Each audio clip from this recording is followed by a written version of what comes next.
बोलो यीशु मसीह की जय। मैं प्रॉफिट सुमनदीप और आपका स्वागत है बिशप अमरदीप मिनिस्ट्री में। प्रभु आपको ब्लेस करे और आप आशीष तो प्रभु यीशु मसीह के नाम से। वो नाम जो सब नाम से ऊंचा नाम है, वो नाम है प्रभु यीशु मसीह का नाम। प्रभु आपको ब्लेस करे और आप आशीष तो प्रभु यीशु मसीह के नाम से। और निश्चय महान परमेश्वर महान है। हालेलुया।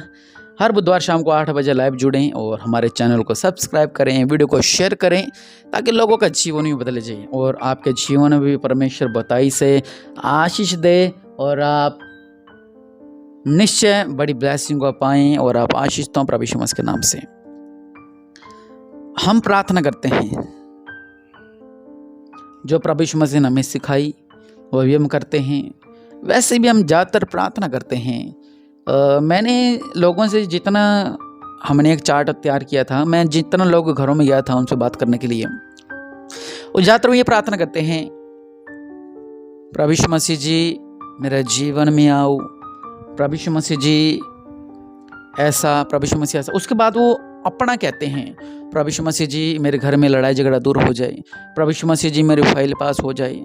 तो वो ज़्यादातर ऐसी कार्य करते हैं कि अपने काम गिनाने लगते हैं परमेश्वर को। थोड़ी बहुत शुक्र अदा कर लिया, उसके बाद ठीक है।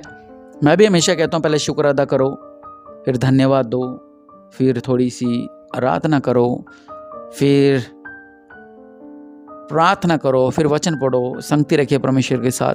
लेकिन आज हम चाहते हैं वचन के साथ प्रार्थना करना। हालेलुया। क्योंकि मैंने लोगों को देखा है कि वो थक जाते हैं कि प्रार्थना कर करके, लेकिन कुछ नया ट्राई करें। जैसे हमारे जीवन में कहते हैं ना, कुछ तूफानी करते हैं। संसार की बात करूं, अब हम कुछ तूफानी करते हैं, वैसे आपसे कह रहा हूं मैं, कुछ अलग करते हैं। वचन के साथ प्रार्थना करना सीखें। हालेलुया। अब अगर हम बात करें दाऊद की, दाऊद हमेशा प्रभु के वचनों का इस्तेमाल करता था। उसने गोलियत को मारा, शेर का मुंह फाड़ा, भालू का मुंह फाड़ा, बहुत से कार्य किए। और सबसे बड़ी समस्या थी कि उसने गोलियत को मार गिराया।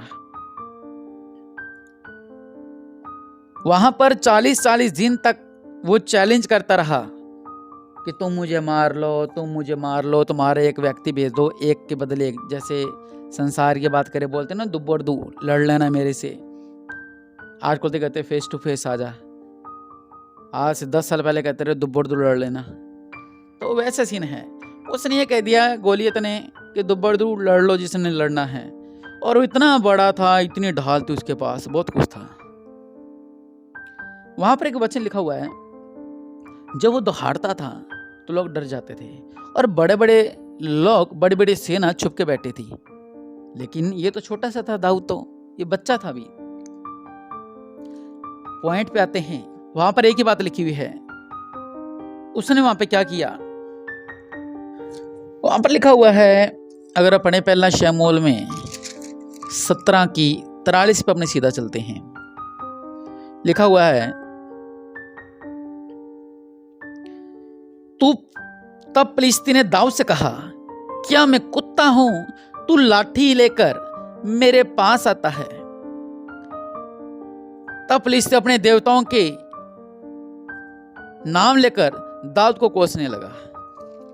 और गोली था कौन, आइए पढ़े। लिखा हुआ है, तब फिलिस्ती की छावनी में से गोलियत नाम का एक वीर निकला जो गत नगर का था। उसकी लंबाई 6 हाथ 1 बित्ता थी। उसके सिर पर पित्तल का टोप था और वह एक पत्थर का झिलम पहने हुए था जिसका तोल 5000 शेकल पित्तल का था। उसकी टांगों पर पित्तल के कवच थे और उसके कंधों के बीच बर्छी बंधी थी। उसके भाले की छड़ जुलाहे के डोंगी के समान थी। उस भाले का फल 600 शेकल लोहे का था और बड़ी ढाल लिए हुए एक जन उसकी आगे आगे चलता था। वह खड़ा होकर इस्राएलियों पांतियों को ललकार कर बोला, तुमने यहां आकर लड़ाई के लिए क्यों पांति बांधी है। लिखा हुआ है, इतना शक्तिशाली था वो। दाऊद ने क्या किया, दाऊद ने क्या किया,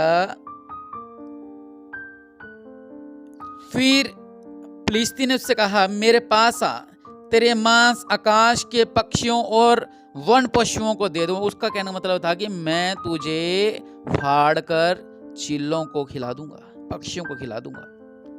लेकिन दाऊद प्रभु का वचन जानता था।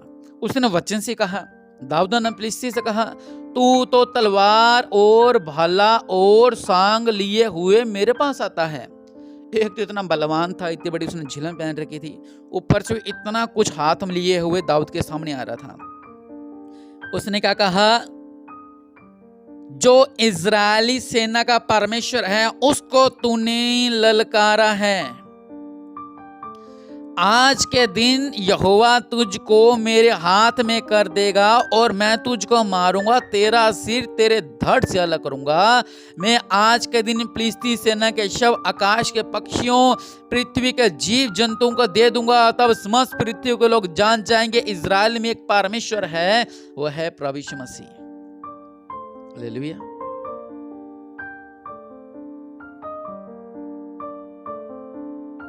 सबसे जरूरी बात यहां पे क्या है, वो कह रहा है कि तू तो तलवार और भाला और सांग लिए हुए मेरे पास आता है, परंतु मैं सेनाओं की यहोवा के नाम से तेरे पास आता हूं।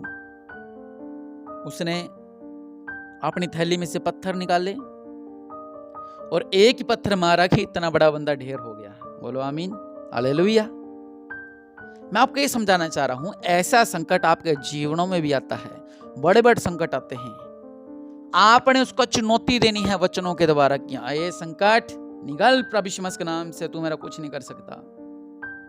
परीक्षाएं आज आप कहें कि ये परीक्षा तू मेरा कुछ नहीं कर सकती। बड़े बड़ी परीक्षाएं अब्राहम पर आई, अयूब पर आई, दानियल पर आई, पर तुम मेरा कुछ नहीं कर सकते। हालेलुया। आप वचनों का इस्तेमाल करें। आप देखिए, एक पत्थर से वो ढेर हो गया। कितने पत्थरों से? एक पत्थर से वो ढेर हो गया। इतनी बड़ी समस्या, वो डरा नहीं, घबराए नहीं। लोग डर गए थे, छुप के बैठ गए थे। वो चैलेंज करता था लोगों को, आओ आज लड़ेगा कोई, आज लड़ेगा। 40 दिन तक वो छुप के बैठे रहे। लेकिन अगर आप वचनों का इस्तेमाल करना है जानोगे तो समस्याएं आपके घुटनों के बल आ जाएंगी। आप डरे ना बड़ी बड़ी समस्याओं को देखकर, घबराए ना बड़ी बड़ी समस्याओं को देखकर, बल्कि परमेश्वर आपके जीवन में चमत्कार करना चाहता है। भजन संहिता 55 के 22 में लिखा हुआ है, अपना भय यहोवा पर डाल दे, वह तुझे संभाल लेगा, वह धर्मी को कभी टलने ना देगा। ऐसे वचन पढ़ें आप, क्योंकि एक आप सीधी प्रार्थना करते हो और एक इन वचनों को पढ़ना कि अपना बोझ प्रभु पर डाल दे। आपका बोझ ही तो आपको अविश्वास में डालता है, तो इस बोझ को आप प्रभु पर डालें। ऐसे वचनों को पढ़ते पढ़ते आप क्या करें, आप प्रभु की स्तुति किया करें। देखिए कितने बड़े, उसने क्या कहा, तू तो इतना कुछ लेकर आ रहा है, लेकिन मैं प्रभु के नाम से तेरे पास आ रहा हूँ। और क्या हो गया, वो ढेर हो गया एक ही पत्थर से। तो ऐसे बड़े बड़े संकट आपका जीवन में होंगे, वो ढेर हो जाएंगे प्रभु यीशु मसीह के नाम से। अगर हम पढ़ते हैं इफिसियों में लिखा हुआ है, इफिसियों 3:20 अगर हम पढ़ें, यहाँ पे लिखा हुआ है, अब जो ऐसा सामर्थी है कि हमारी विनती और समझ से कहीं अधिक काम कर सकता है, उस सामर्थ्य के अनुसार जो हम में कार्य करता है।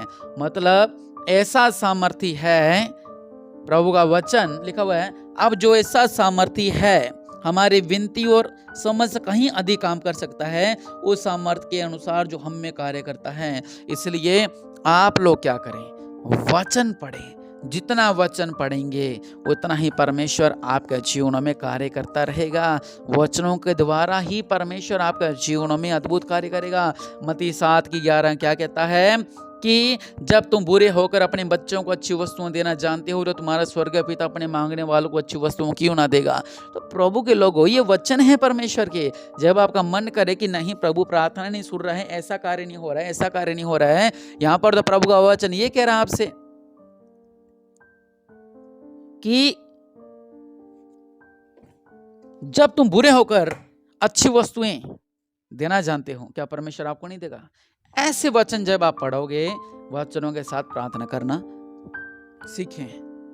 वो सीधा भी मार सकता था, जो दाऊद था वो सीधा भी मार सकता था। उसने क्या किया, उसने कहा मैं सेनाओं के यहोवा के नाम से आता हूं। और आजाब भी कहें, जब भी वचन पढ़ें, जब भी प्रार्थना करें, वचनों को याद करें। अगर आप कुछ बेचारे अनपढ़ लोग हैं जो कभी पढ़े नहीं थे बेचारे, वो लोग, जैसे मैंने आपको ये असली कहानी बताई है, हकीकत बताई है, तो आप इस हकीकत के द्वारा अपने जीवन में कार्य कर सकते हैं। मैं आपके लिए प्रार्थना करता हूँ। मेरे पिता परमेश्वर प्रभु जी, ये जो वचन हमने पढ़े हैं मेरे पिता, इनके जीवन में 1000 गुना फले, लाख गुना फले, ये ब्लेस किए जाएं, तृप्त किए जाएं, शैतान इन वचनों को चुराने न पाए, और हाँ, ये वचनों के साथ प्रार्थना करने वाले हों, ताकि शैतान इन्हें नीचे न गिरा सके, ताकि शैतान इन्हें परेशान न कर सके, ताकि शैतान इन्हें धकेल ना सके। हालेलुया। प्रभु के लोगों, परमेश्वर आपसे प्रेम करते हैं, वो आपके जीवन में अद्भुत कार्य करना चाहते हैं, आपके झोलियों को भरना चाहते हैं, आपको बड़ी बड़ी ब्लेसिंग देना चाहते हैं, और प्रभु का अनुग्रह पर हुआ है और आप आशीष किए गए हैं प्रभु यीशु मसीह के नाम से। जब भी प्रार्थना करें, वचनों को पढ़कर प्रार्थना करें, परमेश्वर आपको ब्लेस करें। और इस सुंदर सुबह के लिए प्रभु को धन्यवाद दें। और बीज जरूर बीजा करें, क्योंकि बहुत से ऐसे लोग हैं जब अपने बीज को नहीं बीजते हैं, लेकिन प्रभु की हजूरी में जब आप बीज बीजोगे, कितना आनंदित है। आप भोर के समय प्रार्थना कर रहे हो और आप बीज बीज रहे हो, आप 4 बजे प्रार्थना कर रहे हो, इस प्रार्थना को सुन रहे हो और आप बीज, कितनी अच्छी बात है। प्रभु कहेगा, कुरनेलियस क्या कहा, स्वर्गदूत ने कहा, हे कुरनेलियस, तेरे दान जो तूने दान दिए हैं, स्वर्गदूत ने आकर उससे कहा है कि प्रभु के पास पहुंचे हैं। इसलिए कितना अद्भुत बात है कि आप जब 4 बजे प्रार्थना कर रहे हो और इस मेरी इस प्रार्थना को सुन रहे हो, तो उसमें आप बीज बीज रहे हो या आप दिन में बीज बीज रहे हो, तो प्रभु कहेंगे, अरे वाह, ये कार्य कर रहे हैं, और निश्चय परमेश्वर आपके जीवन में अद्भुत कार्य करेगा और आप तृप्त किए जाएंगे प्रभु यीशु मसीह के नाम से। आमीन।